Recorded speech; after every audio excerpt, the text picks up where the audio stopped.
বাংলাদেশের আকাশসীমায় আজ বন্ধুত্বের আড়ালে এক সুগভীর সামরিক নকশার পদধ্বনি শোনা যাচ্ছে। নর্থ ইস্ট নিউজের চন্দন নন্দীর আর এক বিস্ফোরক প্রতিবেদনে প্রকাশিত হয়েছে, তা প্রতিটি সার্বভৌমত্বকামী মানুষের রক্তকে টকবক করে ফুটিয়ে তোলার জন্য যথেষ্ট। চীন ও পাকিস্তানের সাথে বর্তমান সরকারের এই নব্য সামরিক প্রেম কি বাংলাদেশের সার্বভৌমত্বকে এক অন্ধকার গহ্বরে ঠেলে দিচ্ছে? সেনা মালঞ্চের ছাদ থেকে শুরু করে বিমান বাহিনীর গবেষণা উইং পর্যন্ত সবকিছু কি আজ বিদেশি শক্তির চারণভূমি? বাংলাদেশের আকাশে চীনের ড্রোন জ্যামার আর পাকিস্তানের পাইলট প্রশিক্ষণ কেন? চন্দন নন্দীর রিপোর্টে সেনানিবাসে থমথমে পরিস্থিতি, সেনা মালঞ্চের ছাদে কেন বসছে গোপন ডিভাইস? 2রা মে পাকিস্তানের বিমান বাহিনীর সাথে কিসের চুক্তি? গাজীপুরের বিএমটেফকে কি করছে পাকিস্তানের সেনারা? দেশের স্বাধীনতা কি তবে এখন ইসলামাবাদ আর বেজিং এর হাতে বন্দী? উন্নয়নের নামে কোন ভয়ঙ্কর সামরিক খেলায় মেতেছে বর্তমান সরকার? জনগণের সার্বভৌমত্ব রক্ষায় এখন আমাদের করণীয় আসলে কি কি রয়েছে? দর্শক, আমরা এমন এক সময় দাঁড়িয়ে আছি যখন দেশের আকাশ সীমা আর ভৌগোলিক অখণ্ডতা নিয়ে প্রশ্ন তোলা প্রতিটি নাগরিকের দায়িত্ব দাঁড়িয়েছে। নর্থ ইস্ট নিউজের সাংবাদিক চন্দন নন্দী একটি প্রতিবেদন প্রকাশ করেছেন, যা শুনে আপনারা অবাক হয়ে যাবেন। ঢাকা সেনানিবাসে 3তলা কনভেনশন সেন্টারে সেনা মালঞ্চের ছাদে ড্রোন শনাক্তকরণ এবং জ্যামিং ডিভাইস বসানোর তোড়জোড় শুরু করেছে বাংলাদেশ সেনাবাহিনী। কিন্তু প্রশ্ন হলো, কেন? আমাদের কি তবে নিজেদের সামর্থ্যের উপরে কোনো আস্থা নেই, নাকি আমরা এমন এক নতুন বন্ধুত্বের মরণ ফাঁদে পা দিচ্ছি যা আমাদের প্রতিবেশী দেশগুলোর সাথে সম্পর্কের চরম অবনতি ঘটাবে? চন্দন নন্দীর এই রিপোর্টে উঠে এসেছে চীন ও পাকিস্তানের সাথে বর্তমান সরকারের এক অভাবনীয় সামরিক মাখামাখির চিত্র। আমরা এই প্রতিবেদনটি প্রতিটি পয়েন্ট বিশ্লেষণ করব, যে কিভাবে আমাদের জাতীয় নিরাপত্তা আজ এক নতুন সমীকরণের মুখে। চন্দন নন্দীর তথ্য অনুযায়ী ঢাকা সেনানিবাসের উপর তাৎক্ষণিক কোনো হুমকির খবর না থাকলেও সাম্প্রতিক সেনাবাহিনীর 3জন চীনা বিশেষজ্ঞকে আমন্ত্রণ জানায়। এই বিশেষজ্ঞদের 27 এপ্রিল ঢাকা পৌঁছান এবং 20 জন সেনা কর্মকর্তা ও সৈনিকের জন্য 2 দিনের একটি নিবিড় প্রশিক্ষণ কর্মসূচি পরিচালনা করেন। এই প্রশিক্ষণটি ছিল সিইউএস এবং সিইউভি, এই ইন্টিগ্রেটেড সিস্টেমের উপর, যা শত্রু ভাবাপন্ন ড্রোন শনাক্ত, ট্র্যাক এবং চিহ্নিত করার জন্য ডিজাইন করা হয়েছে। তারা রাডার, রেডিও ফ্রিকোয়েন্সি এবং ইলেকট্রিক অপটিক্যাল ক্যামেরা ব্যবহার করে হুমকি চিহ্নিত করার কৌশল শিখিয়েছেন। এমনকি সফট কিল বা হার্ড কিল ব্যবস্থার মাধ্যমে শত্রু ড্রোনকে নিষ্ক্রিয় করার পদ্ধতি শিখিয়ে গেছেন তারা। প্রশ্ন হচ্ছে, কেন হঠাৎ এই আয়োজন? সেনানিবাসের প্রাণকেন্দ্র চীনা প্রযুক্তির এই প্রবেশ কি কোনো বৃহত্তর গোয়েন্দা নজরদারির অংশ? চীনের সাথে এই ঘনিষ্ঠতা কি আমাদের দীর্ঘদিনের প্রতিরক্ষা ভারসাম্যের জন্য হুমকি নয়? আমরা কি তবে বেইজিং এর তৈরি একটি সামরিক বলয়ের ভিতরে স্বেচ্ছায় বন্দী হতে চলেছি? দর্শক, চন্দন নদীর রিপোর্টটা আমরা একটু দেখে আসি, সেখানে কি বলা হচ্ছে। Bangladesh army to install drone detection jamming device on key cantt building rooftop.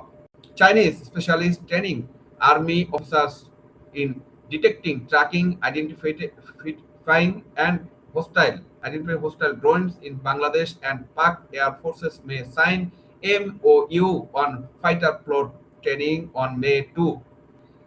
বিস্তারিত রিপোর্টে যেটা বলা হয়েছে,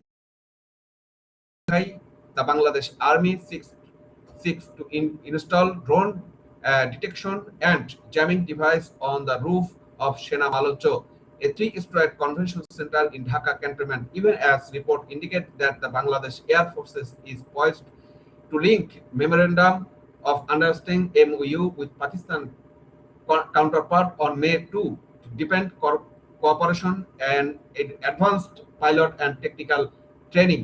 While there are no reports of any immediate threat to either the cantonment or convention center, Bangladesh Army authorities recently invited 3 Chinese specialists to provide 2-day training course to subordinate officers on drone detection, jamming and spoofing.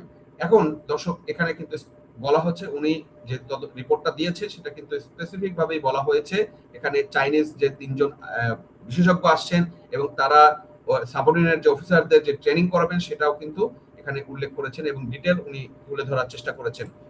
The Chinese specialist arrived Dhaka April 27 and run an intensive training program involving around 20 army officers and soldiers on CUAS and CUAV integrated system which are designed to detect, track, identify and mitigate hostile drones.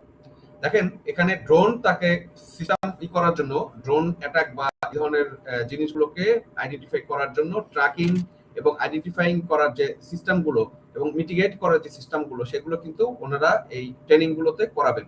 This anti drone system use a layered approach with sensors such as radars, radio frequency scanners and electro-optical cameras to identify threats, following by soft kill, jamming and spoofing, and hard kill, net guns and laser countermeasure to neutralize hostile drones। যদি এখানে কোনো drone attack হয় সেগুলোকে মানে কিল করা বা jamming করা বা ধ্বংস করার ক্ষেত্রে তারা এই কাজগুলো দিয়েছে। While they seek to reactive its research and development sector, the training program with the PAF indicate advanced capacity enhancement strategic and starting with the force।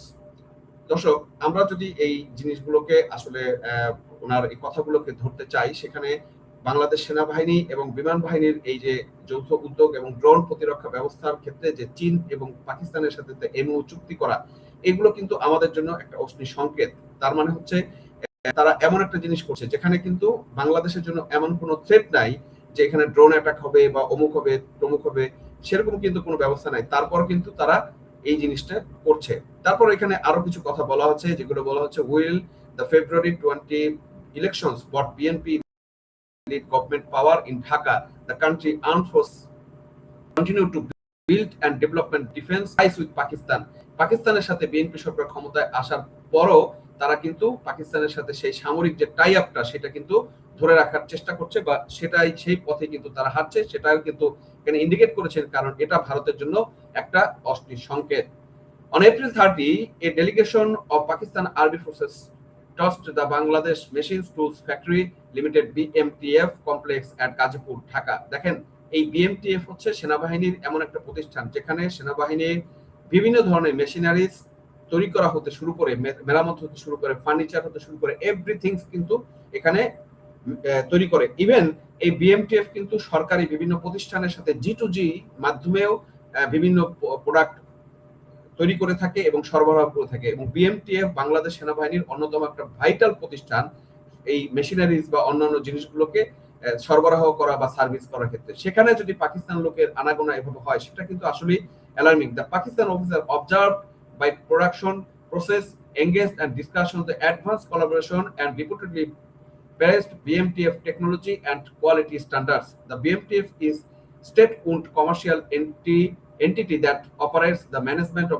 Bangladesh Army। It comprises 90 dynamic factories। মানে এটা কিন্তু মানে 19 ধরনের factory সমন্বয়ে একটা প্রতিষ্ঠান, যেটা বলা হয়েছে। আমি আপনাদেরকে যেটা বললাম, এই BMTF সেনাবাহিনীর এমন কিছু নাই যা কিছু প্রোডাক্ট করে না। শুধুমাত্র সেনাবাহিনী না, বেসরকারি বা বেসামরিক যে প্রতিষ্ঠান রয়েছে সেখানেরও অনেক বিষয়, আপনি যদি বলেন ডেকোরেশন হতে শুরু করে, ফার্নিচার হতে শুরু করে, মেশিনারিজ টুলস, এই সমস্ত কিছু মেরামত বা কাজগুলো কিন্তু বা BMTF একটা বড় ভূমিকা পালন করে থাকে এবং বাংলাদেশের উন্নয়নে কিন্তু তাদের বড় ভূমিকা রয়েছে এবং বাংলাদেশ সরকারের অনেক উন্নয়ন ডেভেলপমেন্টে কিন্তু তাদের একটা অবস্থান রয়েছে।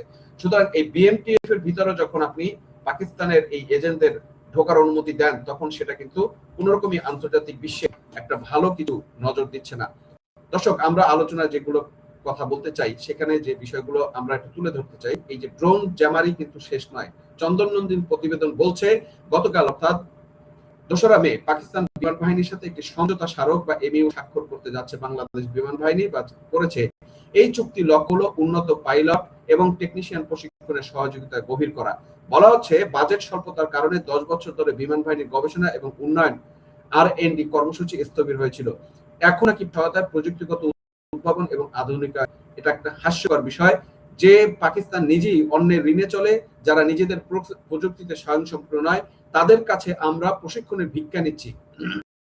আমরা বলছিলাম দর্শক যে বাংলাদেশের 12 জন সরকারি শীর্ষ কর্মকর্তা ভারতে পাকিস্তানে প্রশিক্ষণের জন্য যাচ্ছে, মানে যেটা একদম হাস্যকর, যেখানে পাকিস্তানের নিজেরই তার স্টেবিলিটি নাই, তার নিজেরই সিস্টেম ঠিক নেই এবং জঙ্গিবাদের একটা দেশ, সেখানে আমাদের এই যে সরকারি কর্মকর্তা ইভেন সেনাবাহিনীর ভিতরে এই যে তাদের একটা মানে চলাচল, তাদের সহায়তা নেওয়া, এটা কিন্তু আসলে আমাদের জন্য আসলে খুব দুঃখজনক যে যাদের সক্ষমতা নেই তাদের কাছে আমরা শিক্ষা নিতে যাচ্ছি, ভিক্ষা নিতে যাচ্ছি। এটা কি আমাদের কি শিখাবে তারা, যাদের নিজেরই ক্যাপাসিটি নেই? আপনি যদি বাংলাদেশের মেডিকেল কলেজগুলোতে যান, সেখানে একটা বিশাল অংশ দেখবেন যে পাকিস্তানি ছেলেমেয়েরা এখানে পড়াশোনা করছে। কেন করছে? কারণ তাদের দেশে তো সেই সক্ষমতা বা সেই অবস্থাটা নাই, পরিবেশটা নাই। তাহলে পাকিস্তানের সাথে আমাদের কেন যেতে হবে, যেটা একটা ব্যর্থ রাষ্ট্র, কেন যেতে হবে সেই প্রশ্ন কিন্তু আমরা করতে পারি। বিমান বাহিনীর বর্তমান জ্যেষ্ঠ কর্মকর্তাদের এই কৌশলগত পুনর্গঠন কি আসলে দেশকে পাকিস্তানের সামগ্রিক উপগ্রহে পরিণত করার একটি নীল নকশা? আমরা সেটা ধরেই নিতে পারি। চন্দননদী তার প্রতিবেদনে আরো একটি ভয়াবহ তথ্য দিয়েছেন। গত 30 এপ্রিল পাকিস্তান সেনাবাহিনী কর্মকর্তাদের একটি প্রতিনিধি দল গাজীপুরের বিএমটিএফ বা বাংলাদেশ মেশিন টুলস ফ্যাক্টরি লিমিটেডের কমপ্লেক্সে পরিদর্শন করেছেন। সেখানে পাকিস্তানের কর্মকর্তারা আমাদের মূল উৎপাদন প্রক্রিয়াগুলো পর্যবেক্ষণ করছে এবং উন্নত সহযোগিতার বিষয়ে আলোচনা করছে। বিএমটিএফ হলো সেনাবাহিনী পরিচিত একটি রাষ্ট্রীয় বাণিজ্যিক প্রতিষ্ঠান, যার অধীনে 19টি কারখানা রয়েছে। কেন পাকিস্তান কর্মকর্তাদের আমাদের স্পর্শকাতর কারখানাগুলোর ভিতরে ঢুকতে দেওয়া হচ্ছে, সেই প্রশ্ন কিন্তু উনি যেমন করছে, এরকম আমরাও সেই প্রশ্নটা করতে পারি। তারা কি আমাদের উৎপাদন সক্ষমতা পর্যবেক্ষণ করছে, নাকি দুর্বলতাগুলো খুঁজে বের করছে? নির্বাচনের পর থেকে বর্তমান সশস্ত্র বাহিনী কেন এত উৎসাহ নিয়ে পাকিস্তানের সাথে প্রতিরক্ষা সম্পর্ক গড়ে তুলতে মরিয়া হয়ে উঠেছে? এটা কি সেই নতুন বাংলাদেশ যেখানে ইসলামাবাদ ইশারায় আমাদের ফ্যাক্টরিগুলো চলবে, আমাদের সেনাবাহিনী চলবে, আমাদের প্রতিষ্ঠান চলবে, আমাদের সরকার চলবে? সেই প্রশ্ন দর্শক আপনাদের কাছে আমরা রেখে দিলাম যে আপনারা এটাকে কিভাবে দেখেন। দর্শক, এই পুরো চিত্রটি একবার কল্পনা করুন। এক পাশে চীনের ড্রোন বিশেষজ্ঞ, অন্য পাশে পাকিস্তানের বিমান বাহিনীর পাইলট প্রশিক্ষণ। কারখানা সেনা পরিদর্শন। চন্দন নন্দী ঠিকই ধরেছেন, এটি কেবল একটি সামরিক মহারণা বা প্রশিক্ষণ নয়, এটি দক্ষিণ এশিয়া ভারতের বিরুদ্ধে একটি নতুন বহুপাক্ষিক নিরাপত্তা কাঠামো গড়ে তোলার ষড়যন্ত্র। বর্তমানে বিএনপি নেতৃত্বাধীন ক্ষমতায় আসার পর থেকে সশস্ত্র বাহিনীর এই পাকিস্তানমুখী ঝোঁক কি আমাদের জাতীয় নিরাপত্তার জন্য আত্মঘাতী হবে না? আমরা কি তবে এক ঘরে হয়ে যাচ্ছি? সার্বভৌমত্ব মানে কি দেশের কাছে নিজের সামরিক চাবিকাঠি তুলে দেওয়া? দেশপ্রেমিক মানুষের কাছে আমাদের প্রশ্ন, আপনারা কি চান সেনানিবাস চীনা জ্যামারে বন্দী হোক? আপনারা কি চান আমাদের পাইলটরা পাকিস্তানকে প্রশিক্ষক নিক?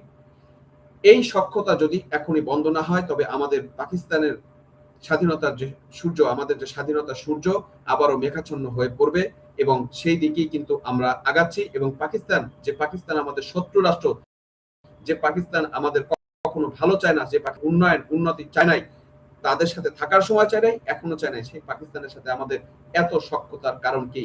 দর্শক, আপনারা কি মনে করেন এই চুক্তিগুলো কি আমাদের রক্ষার জন্য, নাকি দেশকে বিপদে ফেলার জন্য? কমেন্ট বক্সে আপনাদের মতামতগুলো আমাদেরকে জানাবেন। ভিডিওটি শেয়ার করে সামরিক ষড়যন্ত্রের কথা সবার কানে পৌঁছে দিবেন। ধন্যবাদ সবাইকে আমাদের সাথে থাকার জন্য। পরবর্তী ভিডিওতে দেখা হবে। ততক্ষণ ভালো থাকবেন, সুস্থ থাকবেন। চ্যানেলটি সাবস্ক্রাইব করবেন এবং সর্বোচ্চ শেয়ার করে সবাইকে জানিয়ে দিবেন এই সরকারের আসল উদ্দেশ্য। ধন্যবাদ সবাইকে, আজকে পর্যন্তই।